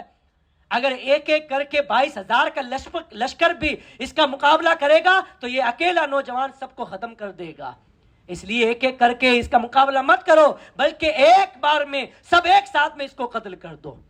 حضرت امام قاسم رضی اللہ تعالیٰ عنہ ان 5 لوگوں کو جہنم میں پہنچانے کے بعد اپنے چچا جان امام حسین کی بارگاہ میں آئے. العطش یا ماؤ العطش، اے چچا جان پانی پلا دیجئے، پانی پلا دیجئے، اگر پانی کی بوند مجھے مل جائے تو پھر میں ان کوفیوں کو ختم کرنے کے لیے کافی ہوں. امام حسین فرماتے ہیں تھوڑا اور صبر کرو، ابھی نانا جان حوض کوثر سے تمہیں پانی پلائیں گے، تھوڑا اور صبر کرو. اس کے بعد پھر حضرت قاسم رضی اللہ تعالیٰ عنہ پر ان لوگوں نے ایک بار کی حملہ کیا، جس کے بعد آپ زمین پر تشریف لے آئے اور آپ نے اپنے چچا جان کو پکارا، ادرکنی یا اماؤ، ادرکنی یا اماؤ، اے چچا جان میری خبر لیجئے، میری خبر لیجئے. امام حسین رضی اللہ تعالیٰ عنہ اپنے خیمے سے کر میدان کارساز میں پہنچ گئے. آپ نے امام قاسم رضی اللہ تعالیٰ عنہ کے سر کو اپنی گود میں رکھا اور کہا صبر کرو، صبر کرو، تمہیں نانا جان اپنے ہاتھوں سے پانی پلائیں گے. اس کے بعد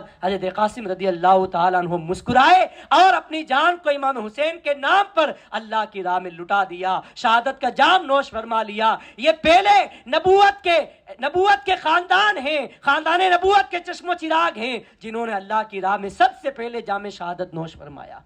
انا للہ و انا الیہ راجعون. اس کے بعد حضرت امام علی اکبر، شارٹ میں آپ کو بیان کرتا ہوں، وقت اس کی اجازت نہیں دیتا کہ سب کو جو ہے تفصیل کے ساتھ بیان کیا جائے. امام علی اکبر جن کی عمر 18 سال تھی وہ بھی آئے اور امام حسین رضی اللہ تعالیٰ عنہ سے اجازت لے کر میدان کربلا کے اندر تشریف لائے اور کوفیوں کو پکار رہے ہیں، للکار رہے ہیں. کسی کوفی کے اندر اتنی ہمت نہیں کہ اکیلا آ کر اس مولا علی کے پوتے کا مقابلہ کر لے، اکیلا آ کر حسین مجتبیٰ کے لخت جگر کا مقابلہ کر لے. کسی کے اندر ہمت نہیں.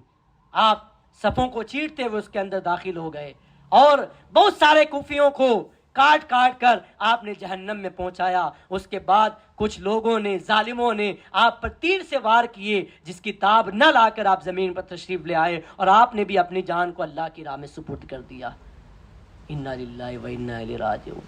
اس طرح پھر حضرت عباس علمبردار رضی اللہ تعالیٰ عنہ جن کے ہاتھ میں پورے لشکر کا علم تھا، حضرت عباس کے پاس امام حسین رضی اللہ تعالیٰ عنہ کی زوجائے محترمہ امام حسین کے پاس آئی اور کہا کہ آئے حسین، آئے میرے شوہر نامدار، یہ لوگ اگر خون کے پیاسے ہیں تو تمہارے اور ہمارے خون کے پیاسے ہیں، اس بچے نے تو کچھ نہیں بگاڑا ہے، اس کو تو وہ پانی پلا سکتے ہیں، اس کی پیاس ہم سے نہیں دیکھی جاتی۔ ادھر حضرت عباس رضی اللہ تعالیٰ عنہ امام حسین کی بارگاہ میں آتے ہیں، آئے امام عالی مقام، آئے میرے بھائی، مجھے اجازت دیجئے کہ میں نہر فرات پر جا کر اس علی اصغر کے لیے پانی لے کر آتا ہوں، ان ننھے بچوں کے لیے پانی لے کر آتا ہوں، ہم پیاسے رہ جائیں گے لیکن بچوں کی پیاس ہم سے نہیں دیکھی جاتی۔ حضرت امام حسین نے فرمایا، اے میرے بھائی عباس، تم میرے علم بردار ہو، میرا علم تمہارے ہاتھ میں ہے، تمہیں اگر ان لوگوں نے شہید کر دیا تو میرا علم کون اٹھائے گا؟ حضرت عباس رضی اللہ تعالیٰ عنہ نے عرض کی، آپ مجھے اجازت دیجئے، بس اگر تھوڑا سا پانی بھی مل جائے تو میں علی اصغر کے لیے لانا چاہتا ہوں۔ آپ نے اجازت دی۔ حضرت عباس رضی اللہ تعالیٰ عنہ اپنی سواری پر سوار ہوئے، مشکیزہ ہاتھ میں لیا، نیزہ اور تلوار ہاتھ میں لی، اور آپ ظالموں کو چیرتے ہوئے نہر فرات کے کنارے پہنچ گئے، نہر فرات کے پانی تک پہنچ گئے۔ آپ نے پانی پینا چاہا لیکن علی اصغر کی پیاس یاد آ گئی۔ آپ نے پانی پینا چاہا، سکینہ کا تڑپنا یاد آ گیا۔ آپ نے پانی پینا چاہا، زینب کی پیاس تڑپا گئی۔ آپ نے فرمایا، اے عباس تو پانی پیتا ہے، علی اصغر ادھر پیاسا تڑپ رہا ہے، سکینہ پیاسی تڑپ رہی ہے، زینب پیاسی تڑپ رہی ہے، شہر بانو پیاسی تڑپ رہی ہے۔ حضرت عباس رضی اللہ تعالیٰ عنہ نے پانی نہ پیا بلکہ مشکیزے میں پانی بھرا اور آپ واپس وہاں سے چلنے لگ گئے۔ جب آپ نے پانی بھر لیا اور آپ اپنے خیمے کی جانب آپ نے رخ کیا، ابن سعد نے کہا، خبردار حسین کے خیمے تک پانی نہیں پہنچنا چاہیے، اگر پانی پہنچ گیا تو ان لوگوں کے اندر ایک جان پیدا ہو جائے گی جو ہمیں ختم کرنے کے لیے کافی ہو جائے گی۔ اب حضرت عباس رضی اللہ تعالیٰ عنہ پر ایک ظالم نے تلوار سے حملہ کیا، آپ کا پورا بازو ٹوٹ کر الگ ہو گیا۔ آپ نے اس بازو میں دوسرے بازو کے اندر مشکیزہ پکڑ لیا، اس پر بھی ظالم نے تیر مارا، آپ نے اس مشکیزے کو اپنے دانتوں سے پکڑ لیا۔ اس کے بعد ایک ظالم نے ایک تیر اس مشکیزے کو مارا کہ سارا پانی زمین پر گر گیا۔ پانی پہنچنا حضرت امام حسین رضی اللہ تعالیٰ عنہ کے خیمے میں یہ مقدر میں نہیں تھا، یہ نصیب میں نہیں تھا، یہ تقدیر میں کچھ اور لکھا ہوا تھا۔ حضرت امام کی بارگاہ میں جب آپ کی زوجہ جب علی اصغر کو لے کر آئی، 6 مہینے کے بچے کو لے کر آئی، تو کہا کہ اس بچے کو تو پانی پلا دو۔ انہوں نے پانی تو نہیں پلایا، لیکن ایک ظالم نے ایک تیر کھینچ کر علی اصغر کے حلقوم میں پہنچا دیا، جس سے وہ تیر آپ کے حلقوم کو، حلق مبارک کو چیرتا ہوا امام حسین رضی اللہ تعالیٰ عنہ کے بازو میں لگ گیا۔ امام حسین رضی اللہ تعالیٰ عنہ نے انا للہ و انا الیہ راجعون پڑھا اور اللہ کا شکر ادا کیا کہ میرے 6 مہینے کے اس بچے نے بھی اللہ کی راہ میں اپنی جان کو لٹا دیا۔ اسی لیے تو کسی شاعر نے کہا ہے کہ جب پیاس کی شدت کے لیے علی اصغر کی جب مٹھیاں کھلتی تھی، کبھی بند ہوتی تھی، کبھی کھلتی تھی، کبھی بند ہوتی تھی، ہم تو دیکھتے ہیں جب بچہ بھوکا ہوتا ہے، پیاسا ہوتا ہے، مٹھی بھیجتا ہے، مٹھی کھولتا ہے، مٹھی بند کرتا ہے، مٹھی کھولتا ہے، لیکن اس شاعر نے ایک بہت اچھا نقشہ کھینچا ہے کہ کہا ہے یہ کھلتی ہیں بند ہوتی ہیں اصغر کی مٹھیاں، کھلتی ہیں بند ہوتی ہیں اصغر کی مٹھیاں، یعنی 6 مہینے کے علی کو بھی تلوار چاہیے۔ ارے یہ مٹھیاں کھل رہی ہیں، کوئی اور تصور نہیں دے رہی ہیں، ہمیں یہ ہمارے ہاتھ سے کہہ رہی ہیں کہ میرے ہاتھ میں بھی تلوار دیجئے، میں بھی لڑنے کے لیے جانا چاہتا ہوں۔ تو اس طرح تمام اہل بیت نبوت کا خاندان جب اللہ کی راہ میں جام شہادت نوش کر گیا، امام زین العابدین رضی اللہ تعالیٰ عنہ جو بیمار تھے، آپ کے بڑے بیٹے امام اوسط جنہیں امام زین العابدین کہا جاتا ہے، وہ لڑنے کے لیے تیار ہوئے۔ امام حسین نے فرمایا تم بیمار ہو اور تمہیں تو زندہ رہنا ہے، ہماری خاندان کی یہ مبارک خواتین ہیں، مستورات ہیں، انہیں مدینے تک حفاظت کے ساتھ کون لے کر جائے گا؟ زین العابدین تم لے کر جاؤ گے، اس لیے میں تمہیں میدان کاساج میں نہیں بھیج سکتا، اور تم سے تو میری نسل چلے گی۔ اسی لیے تو جو حسینی سید آج تک موجود ہیں وہ امام زین العابدین رضی اللہ تعالیٰ عنہ کی نسل سے امام حسین رضی اللہ تعالیٰ عنہ کا نسب چلا۔ اور جو حسنی سید ہیں، آج رابضی کہتے ہیں کہ دنیا میں حسنی سید کوئی نہیں، کیونکہ امام حسن کے بیٹے سب شہید ہو گئے تھے۔ میرے استاذ گرامی اور میرے پیر و مرشد حضور محدث کبیر علامہ ضیاء المصطفیٰ مقدس ذل العالی نے پوری احادیث کے ساتھ تحقیق فرمائی ہے، وہ تحقیق میرے پاس موجود ہے۔ حضرت محدث کبیر فرماتے ہیں کہ آج تک ہمیں یہی بتایا گیا کہ کربلا سے صرف زین العابدین زندہ بچ کر گئے تھے، کوئی اور زندہ نہیں بچا تھا۔ حالانکہ حقیقت یہ ہے کہ امام زین العابدین کے ساتھ ساتھ امام حسن کے ایک بیٹے جن کا نام حسن مثنیٰ تھا وہ بھی زندہ بچ کر گئے۔ اس کے بعد انہوں نے شادی کی اور ان سے آج تک حسنی سید کی نسل چل رہی ہے۔ آج تک ہمیں بتایا گیا زین العابدین کے علاوہ کوئی زندہ نہیں گیا، لیکن حقیقت یہ نہیں ہے۔ حقیقت یہ ہے کہ امام حسن کے ایک بیٹے تھے، وہ بھی زندہ گئے اور ان سے حسنی سید کی نسل آج تک چل رہی ہے۔ اس کے بعد 10 محرم الحرام دوپہر کے وقت میں امام علی مقام رضی اللہ تعالیٰ عنہ اکیلے بچ گئے۔ خاندان نبوت کے ان چشم و چراغ کے اندر آپ نے اپنی بہن زینب، اپنی شہزادی سکینہ، اپنی اہلیہ محترمہ اور دیگر خواتین اور دیگر بچوں سے آپ نے اجازت طلب کی۔ حضرت حمزہ رضی اللہ تعالیٰ عنہ کی کمان اپنے ہاتھ میں لی، رسول اعظم صلی اللہ تعالیٰ علیہ وسلم کا امامہ شریف آپ نے سر پر باندھا، مولا علی کی ذوالفقار حیدری ہاتھ میں لی۔ اس کے بعد آپ میدان میں آئے، میدان میں آ کر آپ نے خطاب فرمایا، تقریر فرمائی، اے ظالموں، اے کوفیوں، تم نے مجھے دھوکہ دے کر بلایا، میں اکیلا آیا نہیں ہوں، خود سے آیا نہیں ہوں، بلکہ بلایا گیا ہوں۔ بلانے کے بعد اپنے گھر میں آئے ہوئے مہمان کے ساتھ ایسے کون بے وفائی کرتا ہے، ایسے کون غداری کرتا ہے؟ ارے مجھے پہچانو، میں فاطمہ کا بیٹا ہوں، علی کا لخت جگر ہوں، تم جس رسول کا کلمہ پڑھتے ہو اس رسول کا نواسا ہوں، میں کوئی اور نہیں ہوں، میں اہل بیت نبوت کا چشم و چراغ ہوں۔ اب ان یزیدیوں نے کہا کہ ہمیں کچھ نہیں سننا، ہمیں تو بس یہ چاہیے کہ یا تو یزید کے ہاتھ پر بیعت کرو یا پھر اپنی شہادت کے لیے تیار ہو جاؤ۔ امام حسین نے فرمایا یزید کے ہاتھ پر میں بیعت نہیں کر سکتا۔ اس کے بعد آپ میدان کاساج میں آئے اور ظہر کا وقت تھا۔ آپ نے فرمایا اے ظالموں، مجھے جمعہ کی نماز کے لیے جماعت کی ضرورت ہے، لیکن مجھے ظہر کی نماز پڑھنے کی مہلت دے دو اور ظہر کی نماز پڑھنے کا وقت دے دو۔ ان لوگوں نے کہا تمہاری نماز کبھی قبول نہیں ہونے والی۔ میرے امام نے فرمایا اگر میری نماز قبول نہ ہوگی تو کس کی نماز قبول ہونے والی ہے؟ ارے ہم وہ ہیں جن پر نماز میں سلام بھیجا جاتا ہے، درود پڑھا جاتا ہے۔ امام علی مقام رضی اللہ تعالیٰ عنہ نے بہت ساری باتیں ان سے کہی، لیکن ان ظالموں نے آپ کو نماز پڑھنے نہیں دی۔ اس کے بعد امام حسین رضی اللہ تعالیٰ عنہ میدان کاساج